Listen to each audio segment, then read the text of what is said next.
தமிழ் இன்ட்ரெஸ்டிங்கான வீடியோக்களை காண நம்ம அல்ட்ரா தமிழ் வைரல் சேனலை சப்ஸ்கிரைப் பண்ணிக்கோங்க. மறக்காம பக்கத்தில் இருக்கிற பெல் பட்டனை டச் பண்ணி ஆல் என்ற ஆப்ஷனை வரும் அழுத்திக்கோங்க. அப்பதான் நம்ம போடுற புது வீடியோக்கள் உங்களுக்கு வந்து கொண்டே இருக்கும். இது ஒரு முக்கியமான பொதுமக்கள் பாதுகாப்பு செய்தி. சமீப காலமாக வீட்டிலிருந்து நாய்களை வெளியே விடுவது அல்லது கட்டுப்பாடின்றி வளர்ப்பது காரணமாக பல இடங்களில் பொதுமக்கள் தாக்கப்படும் சம்பவங்கள் அதிகரித்து வருகிறது.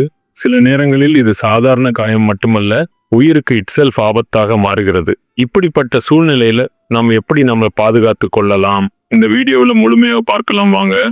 பொதுவாக ஒரு வீட்டில் இருக்கும் நாய் அதன் வீட்டை பாதுகாக்கும் இன்ஸ்டிங்க்ட் கொண்டது. அந்த வீட்டின் அருகில் அன்ஃபெமிலியர் பர்சன் வந்தாலே அது த்ரெட்னு நினைக்கலாம். ஆனால் பிரச்சனை எப்போது வருகிறதுனால், அந்த நாயை கண்ட்ரோல் பண்ணாம விடும்போது, கேட் ஓபன் வச்சு விடும்போது, அந்த நேரத்தில் பாதிக்கப்படுபவர்கள் டெலிவரி பாய்ஸ், குழந்தைகள், சாதாரணமாக நடந்து செல்லும் மக்கள். இது ஒரு சீரியஸ் சேஃப்டி இஷ்யூவாக மாறியுள்ளது. இப்படி ஒரு நாய் திடீரென உங்களை நோக்கி வந்தால் பெரும்பாலானவர்கள் செய்யும் முதல் தவறு பயந்து ஓடுவது. ஆனால் இது மிகவும் ஆபத்தானது. நாய்களுக்கு இயற்கையாகவே ஓடும் பொருளை துரத்தும் பழக்கம் உள்ளது. நீங்கள் ஓடினால் அது அட்டாக் செய்யும் வாய்ப்பு அதிகரிக்கும். நாய் உங்களை நோக்கி வந்தால் முதலில் பேனிக் ஆகாதீர்கள். உங்க பாடி லாங்குவேஜ் கால்மாக இருக்க வேண்டும். நீங்கள் த்ரெட் இல்லை என்று அது புரிஞ்சு கொள்ளும் போது அட்டாக் செய்யும் வாய்ப்பு குறையும். நாயின் கண்களை நேராக பார்க்காதீர்கள். அது சேலஞ்சுன்னு எடுத்துக்கொள்ளும். அதனால அது அக்ரெசிவ் ஆகும்.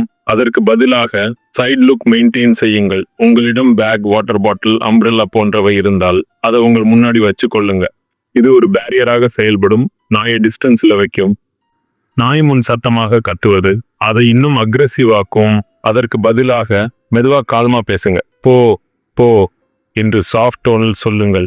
எல்லா முன்னெச்சரிக்கைகளையும் மீறி நாய் தாக்க ஆரம்பித்தால் உங்கள் முகம் மற்றும் கழுத்தை பாதுகாத்துக் கொள்ளுங்கள். கையில் இருக்கும் பொருட்களை பயன்படுத்துங்கள். நீங்கள் கீழே விழுந்தால் உடலை சுருட்டி பால் பொசிஷன், பாதுகாப்பாக இருங்கள்.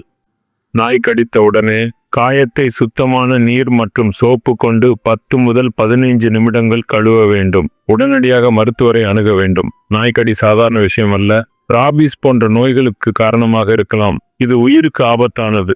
ஒருவர் தங்கள் நாயை அறிவாலோ அல்லது அலட்சியத்தாலோ பொதுமக்களை தாக்க விடுவதாக இருந்தால் அது சட்டப்படி குற்றமாகும். பாதிக்கப்பட்டவர்கள் போலீசில் புகார் அளிக்கலாம். சட்ட ரீதியான நடவடிக்கை எடுக்கலாம். மக்கள் பாதுகாப்பு முக்கியம். ஒரு விழிப்புணர்வு ஒரு உயிரை காப்பாற்றும்.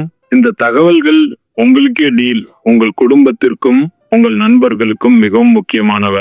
இந்த வீடியோவை ஷேர் செய்யுங்கள். மற்றவர்களுக்கும் தெரியப்படுத்துங்கள். பாதுகாப்பாக இருங்கள். தேங்க்ஸ் ஃபார் வாட்சிங்.